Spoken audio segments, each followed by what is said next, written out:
Hey, fourth graders, I hope you had a great spring break, staying safe at home. But now we're going to go ahead and get started on some new artwork.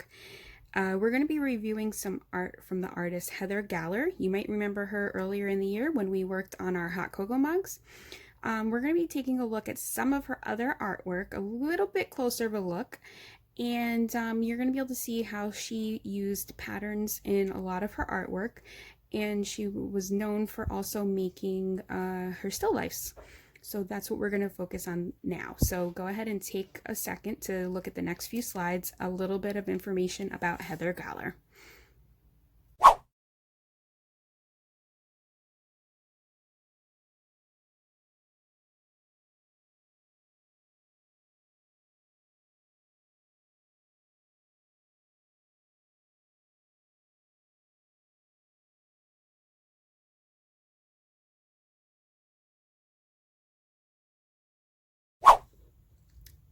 All right, so now that you had a chance to check out some of her artwork, we're going to go ahead and get started on her still life.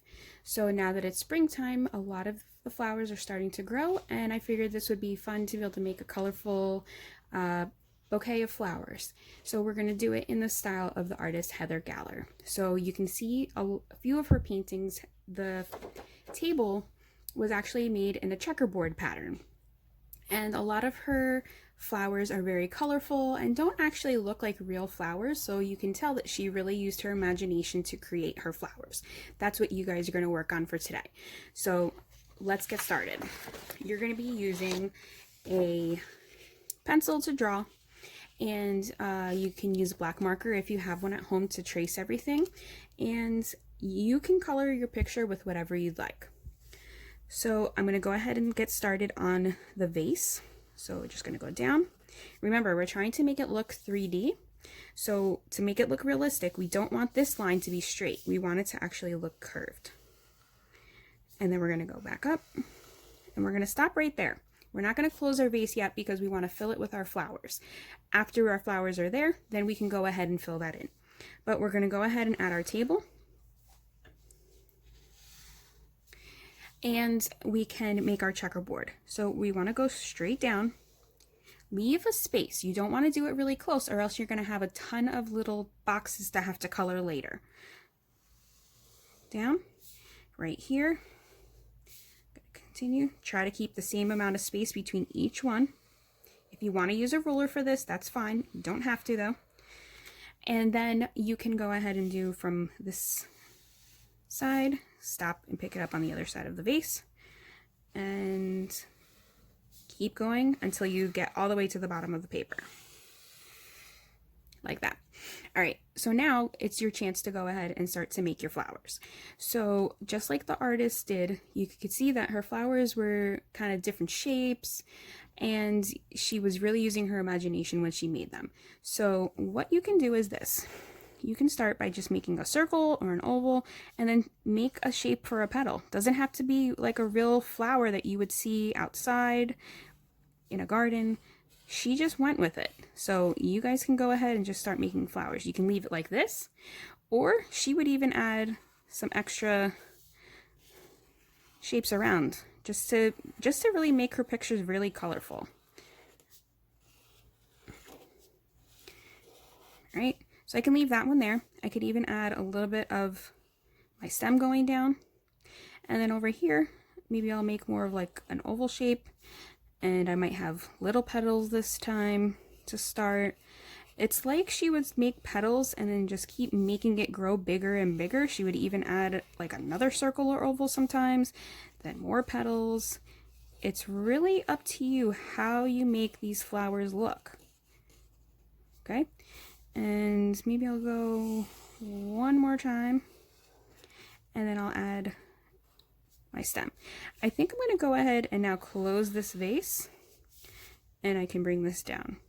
You can also add in some leaves. We want to fill some of this space with some leaves. All right, you can add some around the flowers. They can just kind of be sticking out just to fill it in so that it starts to fill up quicker. We don't just want to have one or two flowers. We really want to go and fill up this whole space. So you can keep going. You could add any kind of flowers, like I said.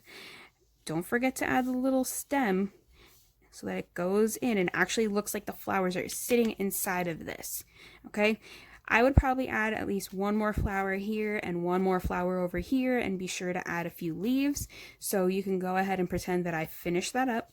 And then what you can think about is making a pattern for your vase. It can be just simple stripes. It could be zigzags. It could be curved lines. Whatever you would like to do to make your pattern. And you can also think about using a pattern when you color. So if you remember, patterns are not just a pattern with color. Patterns can be using shapes. They can be using lines. So think about that stuff too. Once you have all of this drawn, you can go ahead, if you are going to use your black marker, to trace everything. We're going to keep the background plain because we really want the colorful part of our picture to be the flowers, the vase, and the table. We don't want to take that away. We want people to pay attention to the main part of our picture. So pick your favorite color to be the wall, and that could be what you do. So again, here's my finished picture. If you would like to do it in the style that Heather Galler did, she generally would do a checkerboard in black and white, but if you would like to use other colors, that's up to you. Think of a pattern for however you color in your vase. Your flowers should be very colorful. You don't want to just do the flower one color. Even if you're doing it in a pattern, that's fine. But you can see how I tried to do different colors in each section. Even my leaves, you can see some are dark and some are light green. You can think about doing that too. And I just chose yellow to look like something really like bright and to be a pop of color in my background. So I hope you guys have fun with working like the artist Heather Galler, and make your still life. And please don't forget to send me an email with your artwork. I'd love to see it. Plus, I need to be able to give you guys a grade for your art. So try your best and don't forget to send me those pictures. All right, take care, guys, and I will see you next week with a new picture.